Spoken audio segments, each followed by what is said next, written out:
gente. Oi, gente. Bom ver vocês, viu? Mas é estranho, né? Tá estranho, não tá? Gente, você que tá em casa aí, talvez não tenha essa noção aqui. Mas eu vou tentar explicar para vocês assim. Vocês têm uma ideia como tá distante? Pensa no Corinthians na tabela do Brasileirão em relação ao primeiro lugar, né? É que, pelo menos nesse caso, nós temos esperança de voltar um dia, né? Tá bom. Muito bem, vamos lá, vamos dar sequência à série de mensagens. E hoje nós vamos falar de uma pessoa, gente como a gente, mais uma mulher. Mais uma mulher. E o relato dessa mulher encontra-se lá no Evangelho de João. Ela não tem nome aqui, viu? Ninguém sabe o nome dela. Ela é descrita como uma mulher samaritana. Abre sua Bíblia lá em João capítulo 4.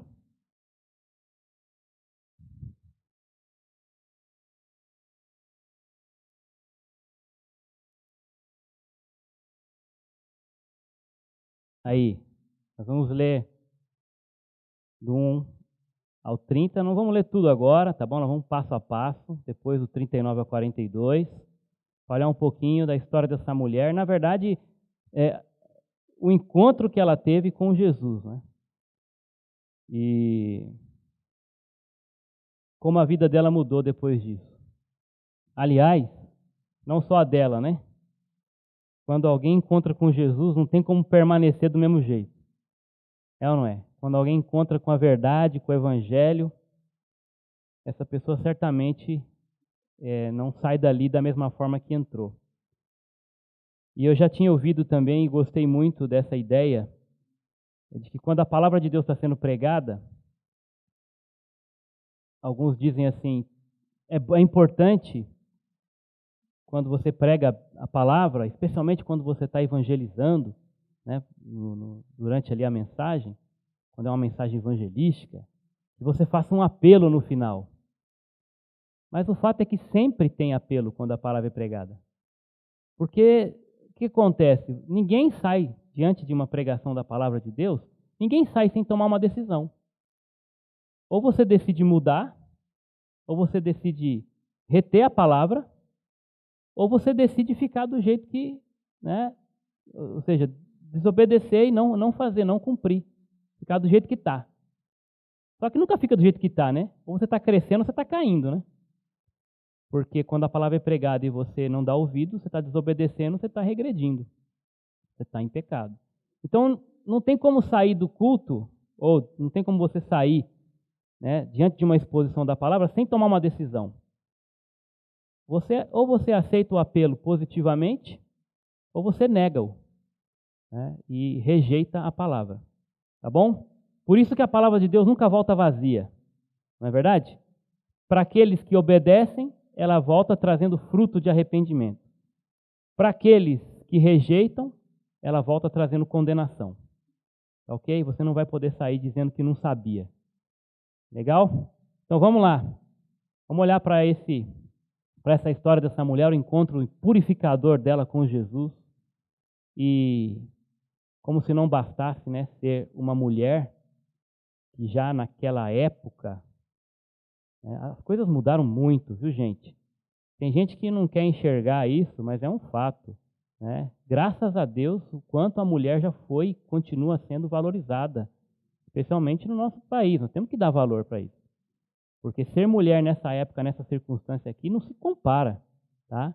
Então, o fato de ser mulher já era por si só algo assim muito difícil, né? Muito sofrível. E no caso aqui, uma samaritana. E o texto vai falar sobre isso, né? Os samaritanos tinham um ódio dos judeus e, em contrapartida, também recebiam a mesma proporção, até mais, né? A dose desse ódio. E a vida dessa mulher também não cooperava, né?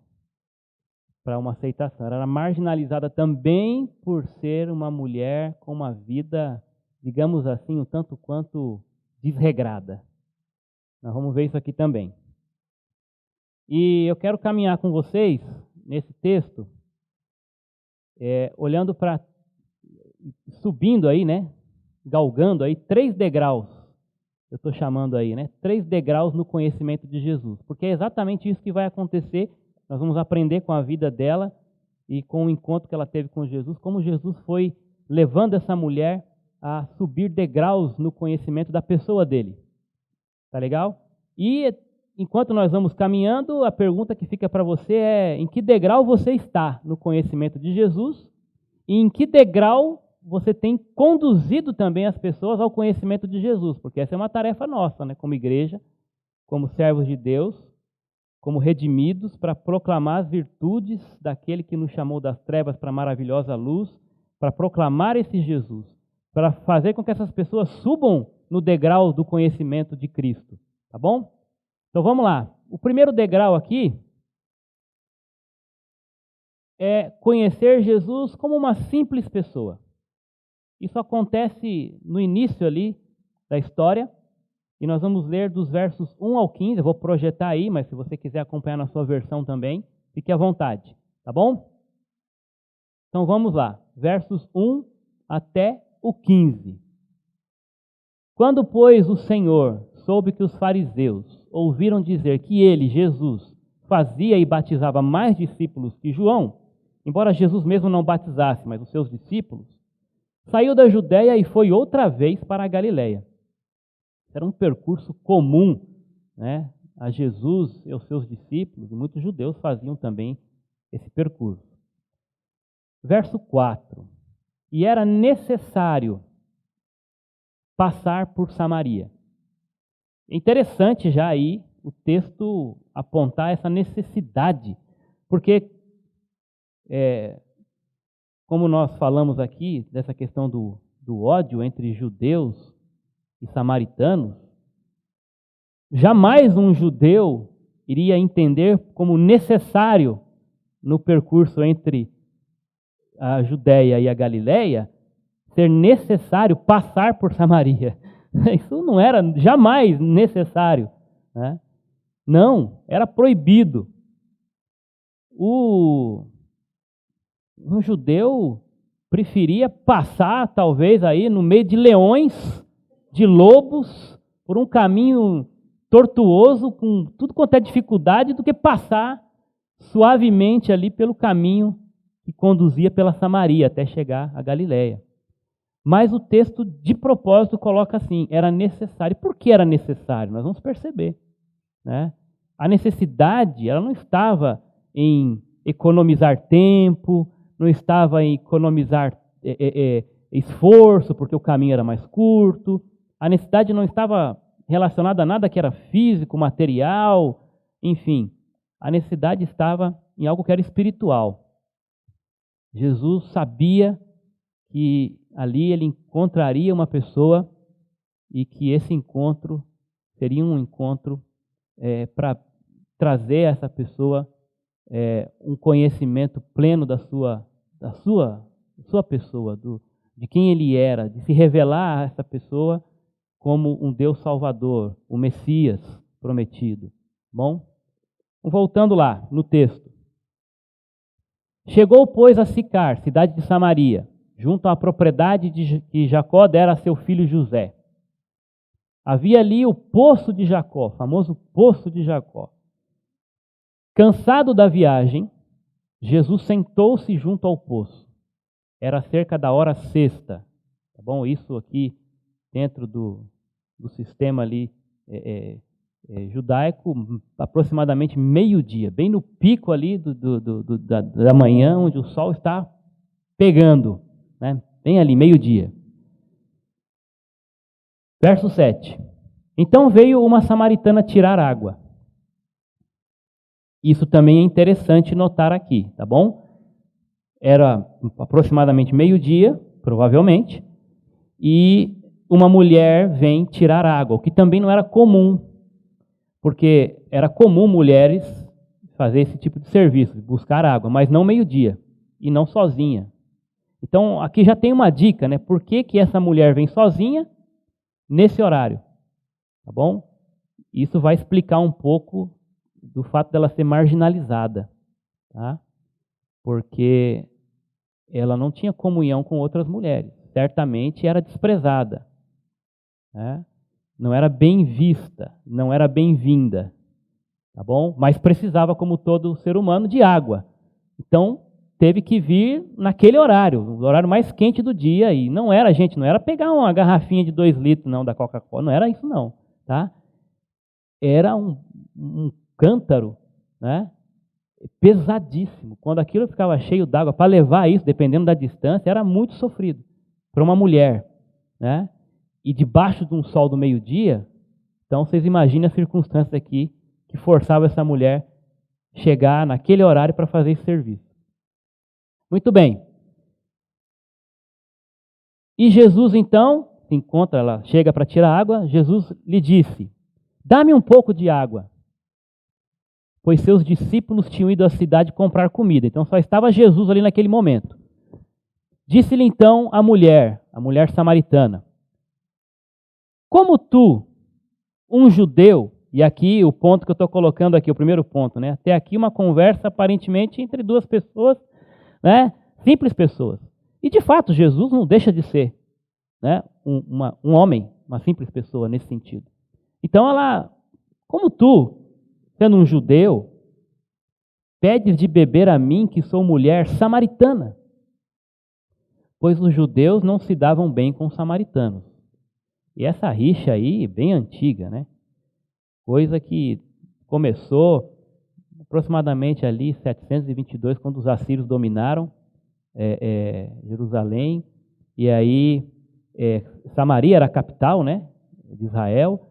E levaram deportados os habitantes, deixaram só a parte mais pobre das pessoas. E essas pessoas que continuaram ali, outros estrangeiros chegaram naquela região e começaram a se misturar com essas pessoas que ficaram dessa deportação. E do relacionamento entre esses estrangeiros e esses que ficaram, a rapa do tacho ali, surgiu um povo que foi denominado samaritano, né?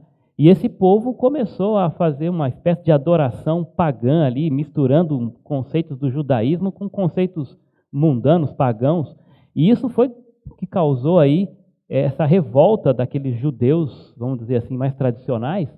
E em certo momento, quando o povo começou a voltar e aí ia reconstruir o templo, né? Na época até de Esdras, você pode ver essa narrativa lá no livro do profeta Esdras. Eles querem se juntar de novo para adorarem esse Deus, né? Mas os samaritanos, eles só acreditavam naquela época só no Pentateuco, eles não aceitavam os demais livros do Antigo Testamento. E toda essa mistura também de culto pagão envolvido com o judaísmo ali. E então eles foram meio que excluídos, falaram: não, vocês não têm parte com a gente, né? Vocês não têm como adorar com a gente aqui, vocês estão, né? Vocês adoram outro Deus, não o nosso. E aí começou essa rixa, porque eles entendiam que, né, eles estavam querendo voltar a adorar junto com os judeus na volta, né, construção do templo e tudo. E eles são meio que excluídos, expulsos. E aí eles vão e constroem um templo para eles, né, num monte chamado Gerizim. Esse monte depois, esse templo depois é destruído, mas eles continuam adorando lá no mesmo monte, porque na cabeça deles, né, aquele lugar era sagrado. E eles não, começou aquela rixa toda, e isso foi perdurando anos e anos, e chegou nesse ponto aí, né? Então, ela questiona Jesus: como é que pode você, sendo um judeu, pedir água para mim, que sou mulher e sou samaritana?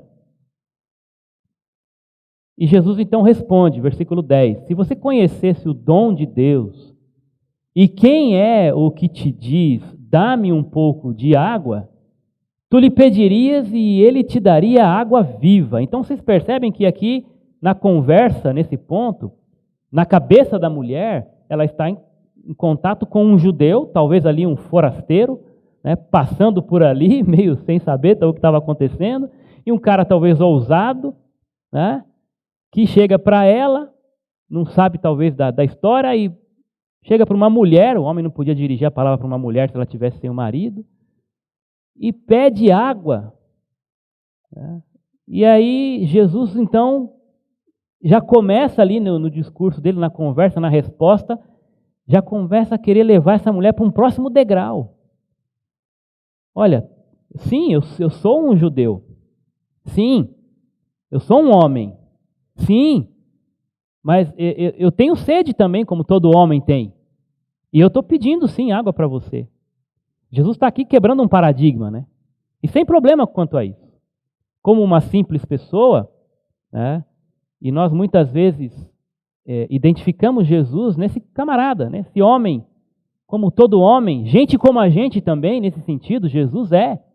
Como homem também, sede, fome, necessidade, cansaço, como todo homem, né? Jesus não era diferente da gente. Então isso é fantástico observar aqui. Ele está ali, né? Interagindo, quebrando o paradigma, né? Com a sabedoria que ele tinha, como homem. E muitas vezes nós paramos nesse degrau. Ou quando, se nós o conhecemos além disso, talvez na hora de comunicar quem ele é, a impressão que nós passamos é apenas esse Jesus camarada. Esse Jesus talvez que no máximo quebra um paradigma ou outro. Esse Jesus que é o cara do povo, né? Esse Jesus que é, por exemplo, o camarada que pensa no social. Esse Jesus amigão que não tem preconceito, que está na moda, né? E não deveria ser uma questão de moda isso. É uma questão de caráter. O Jesus que não é racista, ótimo, isso é ótimo, muito bom. Um Jesus que não é antissocial, que não é preconceituoso, muito bom isso também ser falado, tem que ser falado sobre esses temas. Um Jesus da sustentabilidade, um Jesus que pensa nos animais, que pensa nas plantinhas, né? É legal, Jesus é esse cara mesmo, e isso é louvável. O problema é que nós não podemos parar aí, né? Porque isso aí qualquer simples pessoa pode ser e pode fazer, e é chamado para ser. Um cristão como eu e como você. Nós temos que ter essas características, porque Jesus era assim. Mas o ministério de Jesus, a pessoa de Jesus não se limita a essas boas obras que ele fazia, ou essa boa pessoa que ele era. E é isso que ele quer mostrar para essa mulher. Que ele não era uma simples pessoa. Apesar de ser. Não era apenas uma simples pessoa. E ele começa a levar ela para um próximo degrau aqui. Se você conhecesse o dom de Deus, e quem é que está te dizendo, ou está te pedindo um pouco de água, então você pediria e ele te daria uma água viva. Verso 11, então a mulher vai dizer assim: Senhor, tu não tens com que tirar água, e o poço é fundo. Onde, pois, tens essa água viva? A mulher é esperta, né? É óbvio, está dizendo que vai me dar uma água aí viva, mas você não tem nem com que tirar a água, o poço é fundo. Como é que você vai fazer? Uma conversa entre duas pessoas simples, né? Humanas. Humanamente falando, o que você está me propondo aí eu não estou conseguindo entender. Então, qual é o truque aí? Por acaso, o senhor aí, né, é maior do que o nosso pai Jacó? Pai Jacó, ó, legal, um grande homem, né? Mas também um ser humano, uma pessoa. Gente como a gente. Mas era especial. Você é maior que ele, por um acaso? E, por exemplo, nosso pai Jacó, que nos deu aqui o poço, do qual ele mesmo bebeu, assim como também seus filhos e seu gado. Você é maior que ele? Você é um maior benfeitor do que o próprio Jacó foi? E é para nós até hoje? Quem é? Quem é o Senhor? E Jesus respondeu: quem beber desta água aí que o Jacó providenciou, né, através do poço, para que vocês pudessem beber e até hoje serem beneficiados com essa grande obra, né, assistencial de Jacó. Quem beber dessa água aí, vai voltar a ter sede.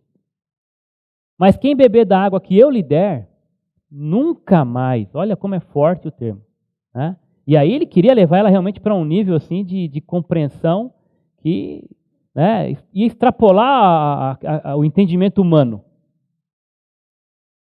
as possibilidades naturais. Quem beber da água que eu der, nunca mais, olha como é forte isso, nunca mais terá sede.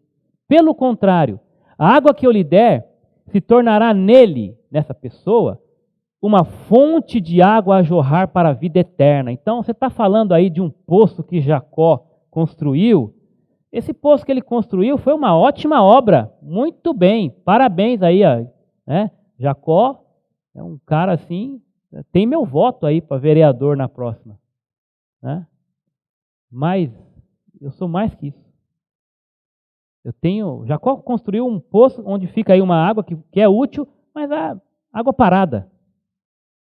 Eu tenho uma proposta de uma água que você vai beber e ela vai jorrar para sempre na sua vida. Água que nunca fica parada. É uma fonte, ao contrário de um poço, essa é uma fonte que vai jorrar para a vida eterna. Olha a conversa. E tem muita gente apresentando Jesus só nesse nível. Talvez você, como cristão, está muito imbuído em apresentar Jesus como esse cara que vai resolver os problemas sociais do seu Brasil. Ele tem a solução para o preconceito, ele tem a resposta para o racismo, ele ama as mulheres, ele trata com dignidade. Amém, isso é verdade mesmo. Ele cuida do planeta, ele tem a resposta para a questão da poluição. Jesus, nele nós encontramos tudo que o mundo precisa para sair desse caos político, social, econômico. Ok, eu posso compreender isso. Mas para por aí, gente. Essa é a mensagem que Jesus quer que nós divulguemos para o mundo? Ele é essa pessoa? Sim, mas ele é somente essa pessoa? Não. Não. Ele é mais que Jacó. Ele é mais que Abraão. Ele é mais que Moisés. Ele é mais que qualquer ser humano, homem comum e simples que já passou por essa terra. Apesar de não deixar de ser e ter vindo como um homem simples que foi. Uma simples pessoa. E a mulher então diz, então me dá, Senhor, dessa água, para que eu não tenha mais sede. Imagina, que legal. Tem que vir aqui, meio-dia, sozinha, levar esse peso para cima e para baixo. Manda lá para minha casa. Eu quero essa água. Para que eu não tenha que voltar aqui para tirar todo dia do jeito que eu faço. Quem não quer esse Jesus? Quem não quer se livrar dos pesos? Quem não quer esse Jesus que simplesmente, nos traz os alívios aí para o nosso dia a dia? Quem não quer o Jesus que vai me colocar mais dinheiro na conta? Quem não quer o Jesus que vai curar minhas feridas, meu calo do pé? Quem não quer Jesus que vai trazer a cura do Covid? Quem não quer esse Jesus? Mas é esse Jesus que veio para o mundo somente? Essa é a proposta dele? Se você tivesse que apresentar Jesus para uma pessoa hoje, você apresentaria dessa forma? Não. Acredite em Jesus que a cura do Covid vai chegar. É isso que vai levar essa pessoa para o céu? A vacina do Covid? Não. Tomar a Deus, e nós acreditamos e devemos orar e ter esperança nele, que ele dê sabedoria para esse povo conseguir logo essa vacina. Mas se o teu papo em relação a Jesus, se a tua pregação em relação à pessoa de Jesus limita-se apenas a esse tipo de benefício, você não está fazendo o melhor que você pode pelas pessoas desse mundo perdido. Pode ter certeza disso. E ele vai querer, então, levar essa mulher para um próximo degrau. Agora ele vai subir com ela mais um degrau. Agora ele deixa de ser na conversa apenas uma simples pessoa e ele vai ser identificado agora como mais do que uma simples pessoa, mas um sábio profeta. Nas próprias palavras dessa mulher, versos 16 e 19. Então Jesus lhe disse, depois que ela pediu a água, Então me dá essa água aí que eu quero. Quero esse benefício aí. Tá bom. Vai lá, chama teu marido e volta para cá. A mulher respondeu, não tenho marido. Então Jesus afirmou, foste sincera, dizendo não tenho marido. Pois já tiveste 5 maridos. E o que tens agora não é teu marido. Isso disseste com verdade. Ixi, gente, que coisa, hein? Complicação aqui agora. Jesus manda a mulher chamar o marido. Ó, tá querendo levar ela para um degrau acima, hein? Do conhecimento da sua pessoa. E essa mulher, com sinceridade, vai dizer: eu não tenho marido. Mas não era toda a verdade, né? Então não era toda a verdade. Mas Jesus revela para ela qual era toda a verdade. Ah, de fato, você disse bem. Você não tem marido, mas você já teve 5. Isso significa o quê, irmãos? Hã? Que ela teve 5 o quê? Divórcios. Tá? Porque o nome que dá ali é marido. Não é 5 ficantes. Né? 5 maridos. Então, essa mulher estava no seu 5º divórcio. Era a Gretchen da Samaria. Impressionante, né? Gente, não sei se você sabia, mas divórcio é pecado. Tá? Divórcio é pecado. Sabe por que é pecado? Porque ele distorce o ideal de Deus para a família. Porque Deus criou um homem para uma mulher, uma união, até que a morte separe. Esse é o ideal de Deus. Tá? E ele diz a respeito disso, no livro do profeta Joel, para vocês terem uma ideia como Deus leva isso a sério, ele diz que ele odeia o divórcio. Odeia. A gente tem que parar de tentar passar pano nesse conceito aí. Nós temos pessoas divorciadas em nossa igreja. Temos. Pessoas que, pela graça, né, entenderam o seu pecado e buscaram arrependimento, restauração.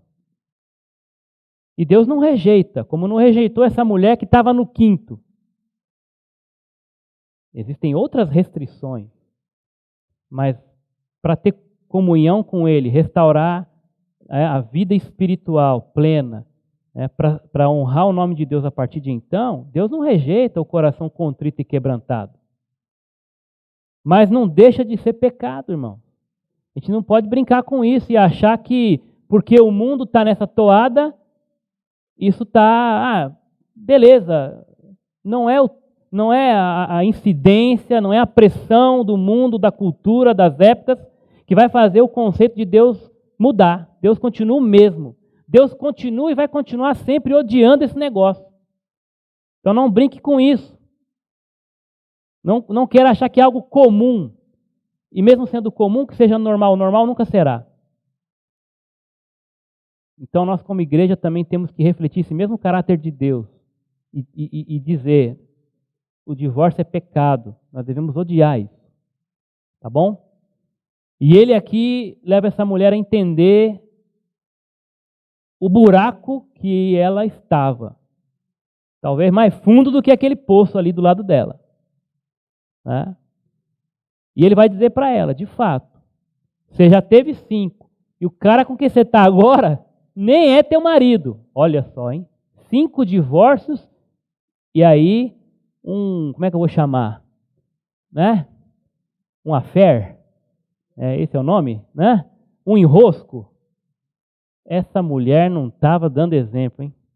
Talvez, ou muito provavelmente, por causa desse tipo de vida, né, é que ela teve que se submeter a essa circunstância de, né, ser marginalizada, não tinha ninguém com ela ali, em comunhão, tinha que ir meio-dia para tirar água. Por quê? Porque não era aceito. Imagina essa mulher passando, gente.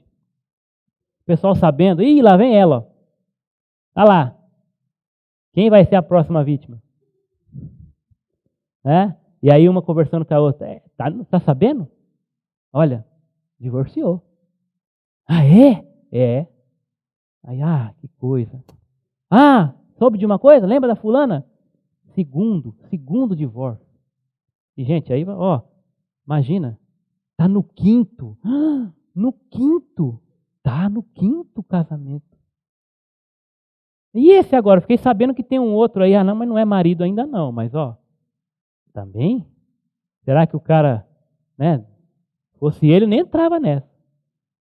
Imagina os comentários, né? E quantas vezes, né, pessoas são discriminadas também e a gente se acha superior, né? Porque, não, eu nunca divorciei, não, eu nunca fiz aquilo, nunca fiz isso e tal.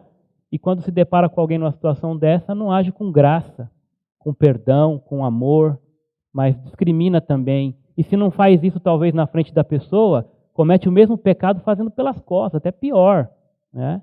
Porque aí fica comentando, falando coisas que não devia falar, julgando.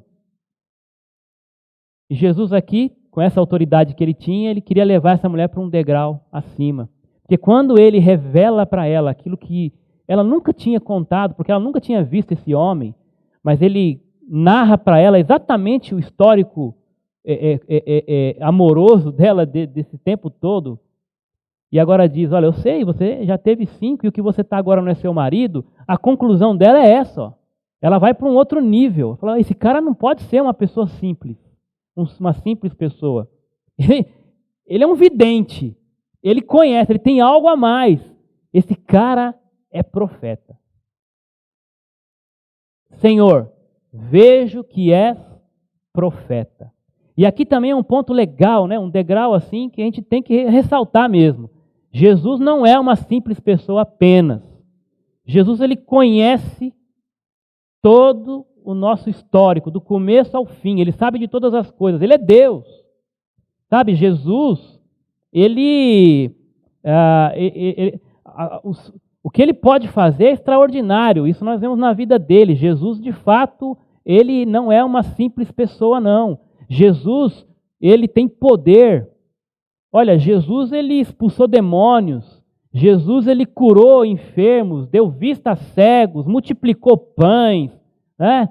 Jesus fez paralítico andar. Jesus fez coisas extraordinárias, ressuscitou. Nós vimos isso na passagem de Jairo, né? Aquela menina. Olha só, ele não pode ser uma pessoa simples, uma pessoa comum, não é possível. Esse camarada tem algo a mais, ele é um profeta, ele é especial, ele tem um poder que veio do céu sobre ele. E que legal, e é verdade mesmo. Mas a pergunta ainda é, será que é também apenas isso? E muitos de nós, cristãos, paramos nesse degrau aqui quando anunciamos Jesus.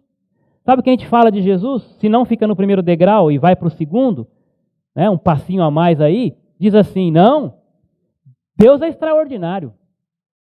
Jesus curou a minha mãe. Estava ali desenganada dos médicos.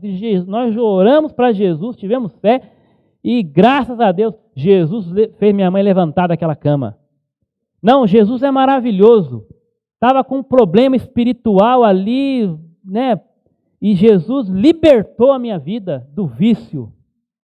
Libertou meu filho das drogas. Jesus é maravilhoso. Olha, Jesus, eu estava desempregado, estava ali com uma situação financeira difícil, nós fizemos uma corrente de oração lá na igreja, uma campanha não sei de onde, oramos para Jesus, e Jesus, nem terminou direito ali a campanha e já abriu a porta do emprego. Amém, glória a Deus, Jesus é maravilhoso. É isso aí, palmas para Jesus. Né? E tem gente achando que falando isso para as pessoas, está falando de Jesus. Está falando de Jesus, mas não está pregando o evangelho não. Porque Jesus não é apenas um sábio profeta, também. Ele não é uma simples pessoa, mas ele também não é apenas um sábio profeta, não é um curandeiro, um milagreiro. Não é uma pessoa com poderes extraordinários que veio a este mundo para mostrar a todos o seu extraordinário poder e, através de sinais e prodígios e tudo mais, né? Mostrar que realmente ele é Deus nesse sentido, que faz coisas que homem nenhum pode fazer. Realiza feitos nunca antes vistos na história da humanidade. Não é apenas isso. Mas já é um degrau a mais. E ele mostrou isso para essa senhora quando disse para ela exatamente a vida dela sem que nunca tivesse encontrado com ela antes. Isso é extraordinário mesmo. E ela foi para esse segundo degrau. Mas ainda restava um, que era o degrau para onde Jesus realmente queria que ela chegasse, que ela subisse. Jesus não é apenas uma simples pessoa, nem um sábio profeta, mas ele quer se revelar a essa mulher como o Salvador prometido. E é isso que vai acontecer aqui no decorrer dessa conversa. Versos 20 em diante.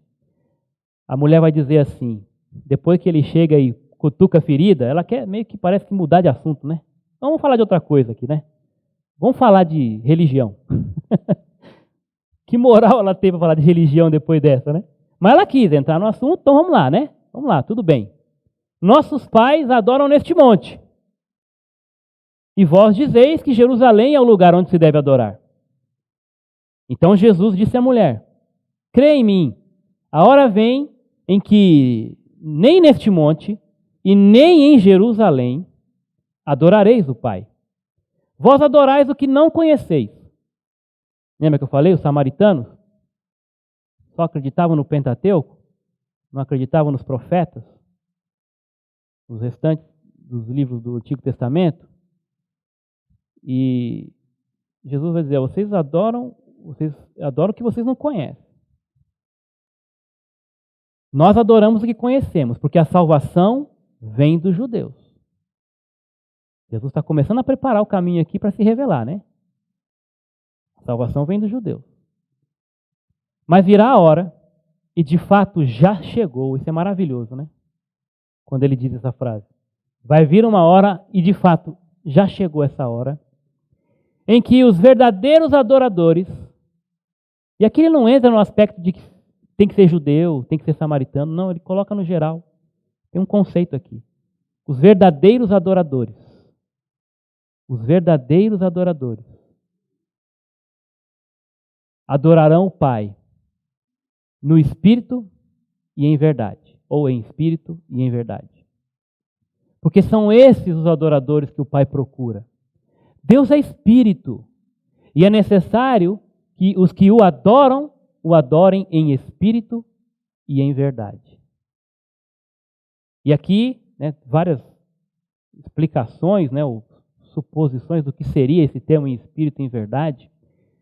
Eu entendo ser combinar melhor com o contexto e com a mensagem que Jesus quer passar aqui, como se revelando como Salvador, como Messias, que adorar a Deus em Espírito é adorar a Deus por meio do Espírito.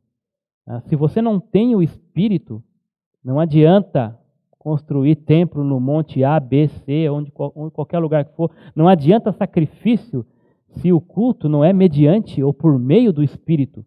Ou seja, se você não é um cristão, se você não é um regenerado, se você não tem o Espírito Santo, não adianta querer se propor a adorar a Deus, fazer oferta ou coisa do tipo. Deus não vai se comover com isso. Porque a verdadeira adoração, o cara pode tocar muito bem um violão, um teclado, um negócio. A adoração não se limita só ao louvor, mas talvez uma grande evidência da adoração está no louvor, né? Mas a pessoa pode ter um talento tremendo. Se ela não é convertida, Deus não está aceitando essa oferta. Porque não está fazendo isso por meio do Espírito. E tem crente também que é convertido, mas já apagou o Espírito há muito tempo. E Deus não vai aceitar aquela adoração. Porque não está sendo feita por meio do Espírito.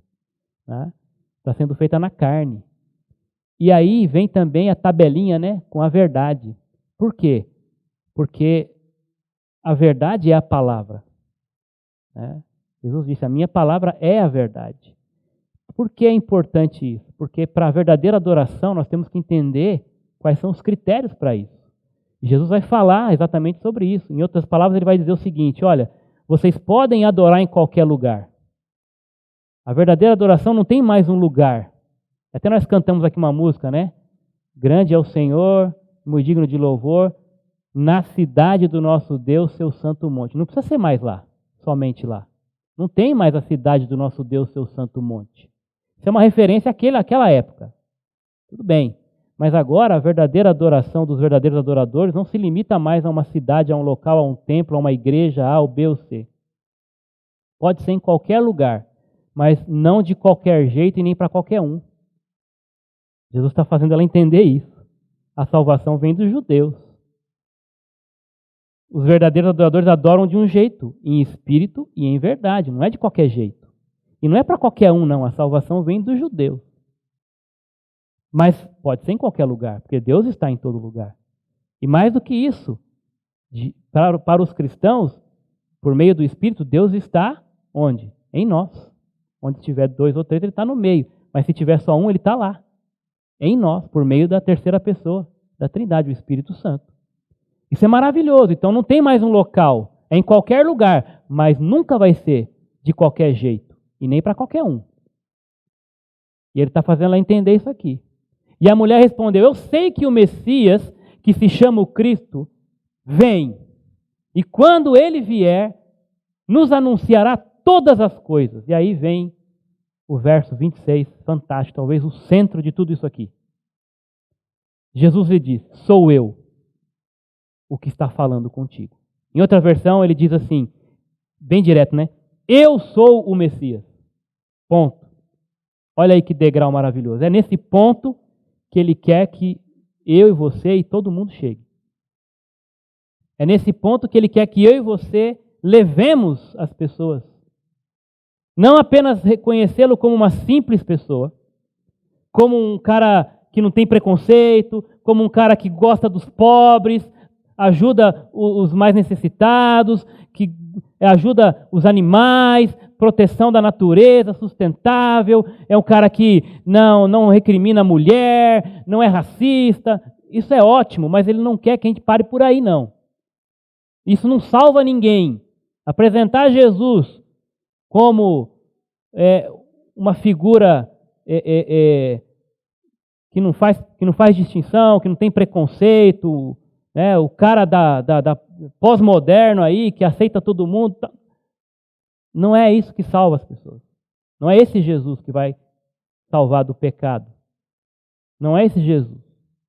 E também não é aquele Jesus curandeiro, milagreiro, que faz sinais e prodígios, que é Deus nesse sentido das maravilhas que homem nenhum pode fazer, que ninguém jamais viu.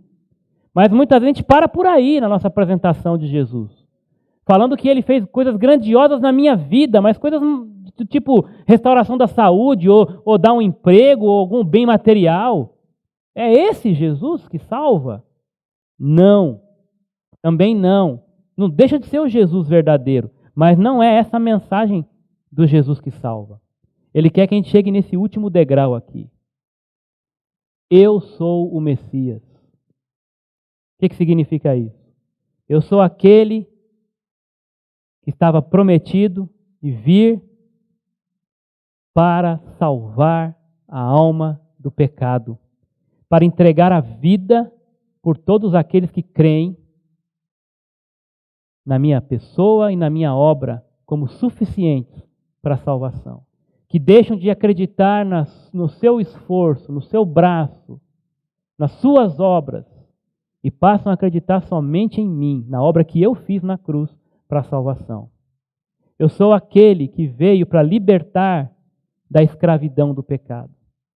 Eu sou aquele que veio para trazer uma água, uma fonte de água espiritual para jorrar no coração de todo aquele que está seco por causa dos seus delitos e pecados. Jesus veio para se revelar dessa forma. E é aí que ele fala para ela: eu sou o Messias. Nesse momento os discípulos chegam, se admiram, né, por estar falando com a mulher, mas ninguém pergunta o que você está fazendo, né, o que queres ou por que está falando com ela. E olha que espetacular isso, depois que ele se anuncia como Salvador, como Messias prometido, a mulher deixa ali o seu cântaro e corre. Os estudiosos vão dizer que aqui temos então a primeira missionária nas Escrituras, né? Logo que reconhece Jesus como Messias, a primeira coisa que ela faz é anunciá-lo dessa forma, né? Ela corre e vai até o seu povo, vai até os seus, dizendo: vinde, vede um homem que me disse tudo o que tenho feito, será ele o Cristo? Saíram, pois, da cidade e foram ao encontro dele. Pulando agora para o verso 39.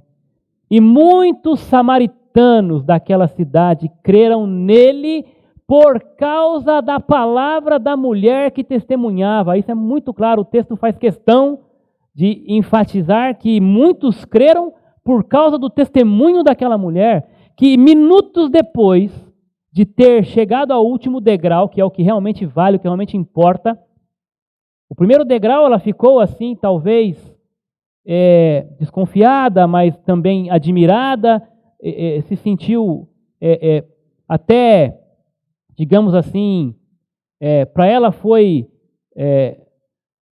um elogio, o fato de um homem chegar e tal, ela sentiu bem, querida, né? Puxa, você está vindo conversar comigo e tal. Mas o primeiro degrau não fez ela sair do lugar nesse sentido. Então, quando você anuncia Jesus como esse tipo de pessoa, uma simples pessoa, muitos talvez vão admirar isso. Mas isso não vai fazer ninguém sair do lugar espiritualmente falando. Quando ele se revelou a ela como um sábio profeta, dizendo para ela da vida dela, coisa que ela nunca tinha contado para ninguém, talvez, ela se admira ainda mais e ela fala, esse cara é um profeta. Talvez você tenha falado de Jesus dessa forma para muita gente, contando as maravilhas que ele fez, os milagres na Bíblia e tal. Muitos conhecem essas histórias e ficam, nossa, Jesus realmente é diferenciado, né? É um guru. Mas isso também não tira ninguém do lugar espiritualmente falando. Mas aqui sim, no terceiro degrau, quando ele é apresentado como o único, por meio de quem vem a salvação, o Messias, o Salvador prometido, aí sim, isso não tem como você acreditar nisso e ficar parado.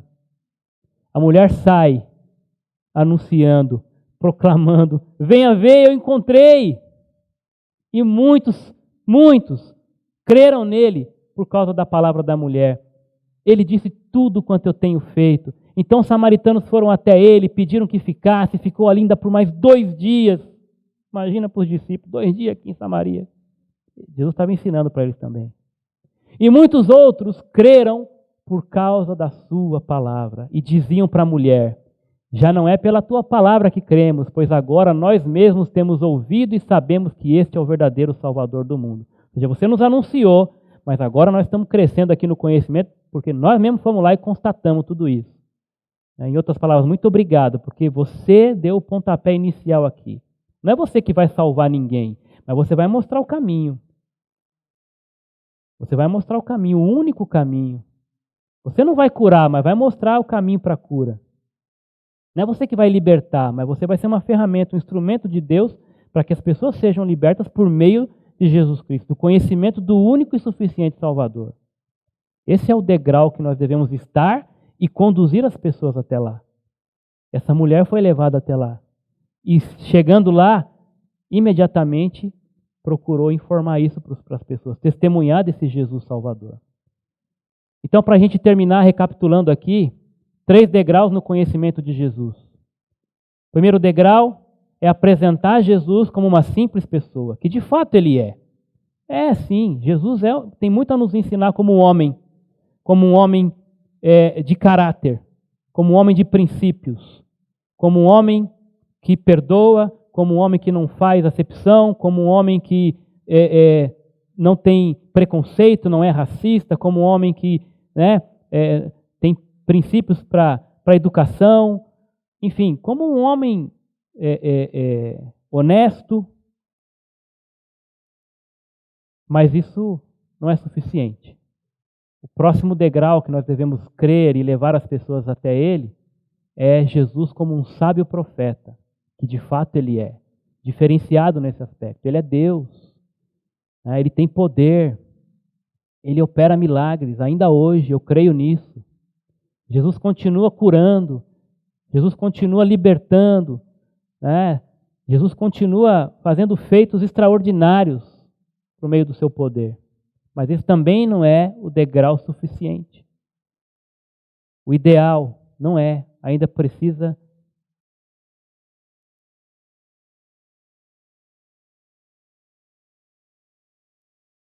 torná-lo conhecido como o Salvador prometido. Aquele que veio para salvar do pecado, para salvar do inferno, aquele que veio para redimir todo o pecador que crê na sua pessoa e na sua obra. não por obras, mas pela graça, por meio da fé na obra que Jesus fez na cruz. É aí que você tem que estar, e é aí que você tem que levar as pessoas também até o conhecimento de Jesus.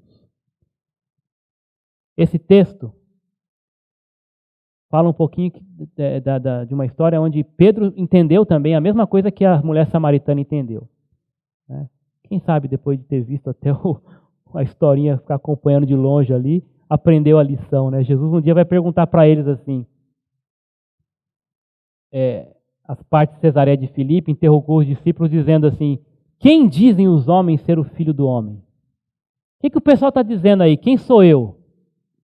E aí os discípulos vão dizer assim, uns dizem que o Senhor é João Batista, outros Elias, outros Jeremias, ou um dos profetas. Olha aí que no conceito do povo, Jesus estava aí entre o primeiro e o segundo degrau, né? A galera está dizendo aí que o Senhor é mais um. Não, alguns estão dizendo que o Senhor não é apenas mais um, o Senhor é um igual aos grandes que passaram por aí. Legal. Não é uma simples pessoa, mas também é um sábio profeta. Tá, legal. Mas e vocês? E vocês? E eu grifei isso aí de propósito, porque essa mesma pergunta que Jesus fez para aqueles homens ali, Ele está fazendo para mim e para você hoje. Quem vocês estão dizendo que eu sou? Quem vocês estão dizendo que eu sou? Vocês dizem que eu sou quem? Essa é a pergunta. Primeiro para você. Mas é óbvio que quem ele for para você, o degrau em que ele estiver no seu conceito, provavelmente vai ser até onde você vai conseguir no máximo levar uma outra pessoa. Se Jesus para você não passa de uma simples pessoa, é isso que você vai comunicar para o seu próximo. Se ele para você é o cara da sustentabilidade, do antirracismo, apenas, é isso que você vai falar. Você vai morrer e matar por causa disso. Do antimachismo, ou seja lá o que for. Se é esse o cara, Jesus, e apenas esse, beleza, é isso aí que você vai parar por aí, no primeiro degrau. Não. Ele é um profeta mesmo, ele é um sábio profeta, ele é Deus, ele faz coisas maravilhosas, ele cura, ele liberta e tal, ótimo. Mas se ele também é apenas isso, é aí que você vai proclamar e ponto final, vai parar por aí. Vai ficar contando as histórias das curas da tua família, das pessoas que você conheceu, vai ficar aí falando do Covid, que Deus vai trazer a cura logo logo, eu espero, e só vai falar isso para as pessoas. Isso aí vai levar quem para o céu? E vocês? Quem vocês dizem que eu sou? Essa é a pergunta. Aí levanta-se o Pedrão, né? Uma daquelas que ele deu na bola dentro, né? Ele deu muito afora também, né? Mas é legal porque eles parecem muito com a gente nesse sentido, né? E ele responde assim, Simão Pedro, tu és o Cristo, o Filho do Deus vivo. Olha aí, Pedro no terceiro degrau. Legal, Pedro. Tinha hora que ele pulava de cabeça de lá, mas aqui ele estava bem. Tu és o Cristo, o Filho do Deus vivo. Parabéns, Pedro. Nota 10. Isso aí não foi revelado por homem, não. Agora a pergunta fica para nós hoje. Em que degrau você está? Em que degrau você tem levado as pessoas ao conhecimento de Jesus? Como aquela mulher samaritana foi galgando os degraus e assim que chegou no terceiro, correu para proclamar. Você tem feito isso? Fica essa pergunta para nós. E você? Quem você diz que eu sou? Vamos orar? Te agradecemos, Senhor, por tão grande amor, por tão grande sacrifício. Te agradecemos pelo seu exemplo de homem, de simples pessoa que o Senhor é. E quando esteve aqui entre nós, o foi. Amando, abraçando, não fazendo acepção, conversando com mulheres, pecadoras, com fariseus. mostrando um caráter honesto, justo. Obrigado, Senhor, por esse exemplo. Obrigado também porque também mostrou grandes sinais, fazendo maravilhas aqui entre nós, curando, restaurando vidas, libertando das trevas, dos demônios, fazendo grandes sinais, multiplicando pães, saciando fome de tanta gente. Obrigado porque mostrou poder extraordinário, revelando-se como Deus, até ressuscitando pessoas. Mas nós te agradecemos muito mais, e especialmente, por algo superior a tudo isso, porque o Senhor morreu naquela cruz, entregou sua vida para se revelar como o Salvador prometido, que veio e chegou esse tempo em que os verdadeiros adoradores vão adorar o Senhor com espírito e em verdade, vão revelar o Senhor como de fato o Senhor veio para se revelar, como Salvador, como esperança de todo aquele que está perdido, e todos nós somos pecadores e estamos perdidos. O Senhor veio para mostrar que há uma cura, não para a sede necessariamente do corpo, mas para a sede da alma. Há uma fonte de água viva, o Senhor.